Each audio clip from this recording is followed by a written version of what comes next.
44 বছরে এখানে কোনো অনার্সে ছাত্র ছিল না। আমি ইরান থেকে পড়ে এসে আমি এখানে ছাত্র হয়ে এই বিভাগটা পরে আস্তে আস্তে ধীরে ধীরে আমি গড়ে তুলেছি। ছাত্রই এখানে আমি জেনেছি তারা আমার জন্য বিরোধিতা করেছে, আমি যাতে এখানে ঢুকতে না পারি।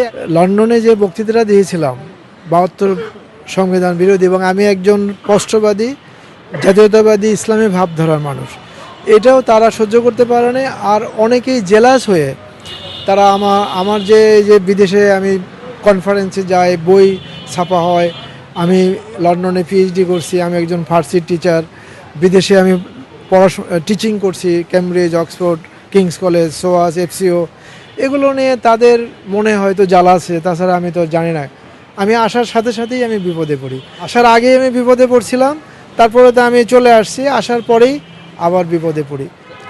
না, আমি তো বরাবর তো আমি সাদা দল করতাম, এবং সাদা দলের প্রত্যেকটা মিটিংয়ে আমি ভোকাল ছিলাম। আরেফিন স্যারের সময়, তারপরে আজাদ স্যারের সময়, মানে প্রত্যেকটা মিটিংয়ে আমি জোরালো বক্তব্য রাখছি, এবং আমি অত্যন্ত স্পষ্টবাদী মানুষ।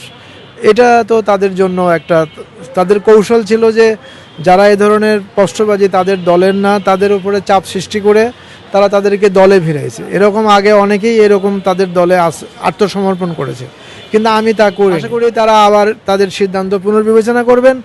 আর আমার বিভাগে একটি অধ্যাপক পদ বিজ্ঞাপিত হয়েছে, সেই অধ্যাপক পদে আমি আবেদন করেছি।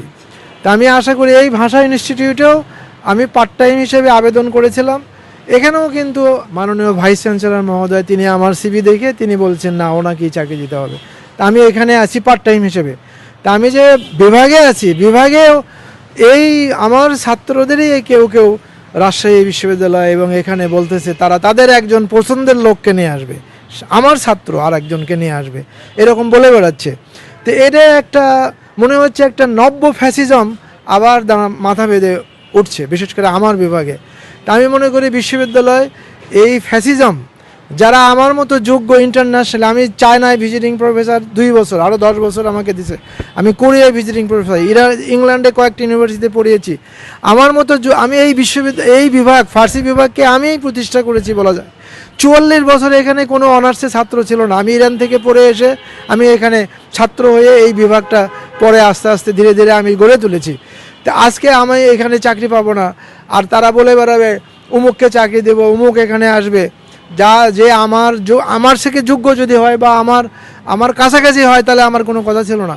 কিন্তু অযোগ্যদেরকে নিয়ে আসবে আমার ছাত্ররা, এবং তারা সাদা দলের বড় বড় লিডার হয়ে বসে আছে।